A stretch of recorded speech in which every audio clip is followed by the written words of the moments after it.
India गठबंधन का end हो गया, द इंड हो गया। वो इंडिया गठबंधन अब है नहीं, और इंडिया गठबंधन की बात भी करना मतलब बेईमानी होगा, क्योंकि देखिए अखिलेश यादव अलग है, ममता बनर्जी अलग है, केजरीवाल कहीं और है, स्टालिन कहीं और है, सब अपने अपने में मग्न है, किसी को कोई मतलब नहीं है।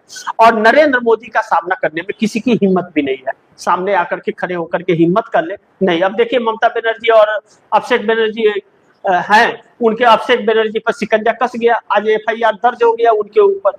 अब एफआईआर दर्ज हो गया तो शिकंजे में रहेंगे, पहले ही ईडी का शिकंजा कसा हुआ है और सत्ता भी नहीं है। और एफआईआर अमित शाह को अपशब्द बोले, बाप रे बाप, अमित शाह इतने बड़े आदमी, और अमित शाह भगवान के रूप हैं, वह जब भी मुंह खोलते हैं तो सत्य वचन उनके निकलते हैं, उनको अपशब्द बोल दिया तो एफआईआर तो होगा ना।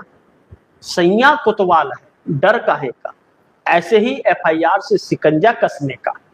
तो यह सारी चीजें जो चल रही हैं, तो ममता बनर्जी उसकी गुनाहगार है, जो बीजेपी को स्थान दी, और नरेंद्र मोदी को प्रधानमंत्री बनाए रखने में ममता बनर्जी का ही हाथ है। तो इंडिया गठबंधन खत्म हो गया। लेकिन शरद पवार ने एक मिसाल दे दी। शरद पवार का एक बयान बहुत वायरल हो रहा है कि कांग्रेस में छोटी पार्टियों को विलय कर देना चाहिए, और कांग्रेस में विलय कर देना चाहिए, तो इससे महाराष्ट्र की राजनीति अलग दिशा में जा रही है। आने वाले दिनों में कहा जा रहा है शरद पवार बहुत जल्द अपनी पार्टी एनसीपी का कांग्रेस में विलय कर सकते हैं, और वह कांग्रेस से ही अलग हुए थे। उनकी बेटी सुप्रिया सिंह उतनी एक्टिव नहीं है कि पार्टी का पूरा कमान संभाल सके, पार्टी को एकजुट रह सके, इतना वह नहीं है। लेकिन अच्छी नेता है, सरल नेता है, बहुत सम्मानित नेता है, बोल अच्छे हैं, उनके राजनीतिक जो हमले होते हैं वह बहुत तीखे और प्यार भरे हैं। लेकिन पार्टी को संभाल करके एकजुट रख पाना यह संभव नहीं है।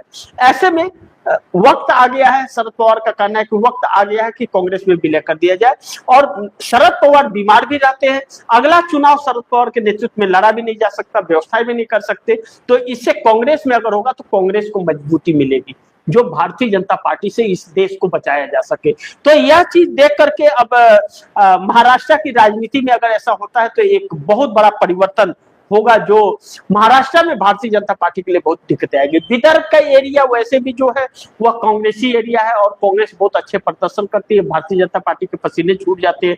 इसीलिए तो लोकसभा चुनाव में हार मिलने के बाद 27 से क्या ना कि जब 9 पर आ गई तो 4 महीने में इतने वोटरों के नाम चढ़वा दिया, कटवा दी कि क्या नाम की बहुमत से सरकार में आ गई। जो 40-50 सीट पर सिमट रही थी पार्टी, वह पूर्ण बहुमत में आ गई पार्टी।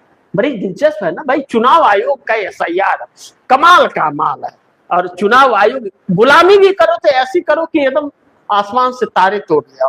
तो चुनाव आयोग ने भैया बना दिया उनको बादशाह, देवेंद्र फडणवीस मुख्यमंत्री बन गए, और जिस एकनाथ शिंदे के कंधे पर रख करके बंदूक चली थी उनको एक कोने में सिमटा दिया, गायब हो गए। 54 विधायक रह करके, 7 सांसद रह करके भी कोई ताकत और हैसियत की बात ही नहीं है उनकी, एक कोने में चुपचाप पड़े हुए हैं, नहीं तो उसी दिन खत्म हो जाएंगे जिस दिन सर उठाने की कोशिश करेंगे। तो अब ऐसे में शरद पवार के बातों में यह दम तो है, कांग्रेस अगर मजबूत हुई तो यह जो तानाशाहियां और बदजुबानी चल रही है इस पर थोड़ा सा लगाम तो लगेगा, इस बात से हम इनकार नहीं कर सकते। अब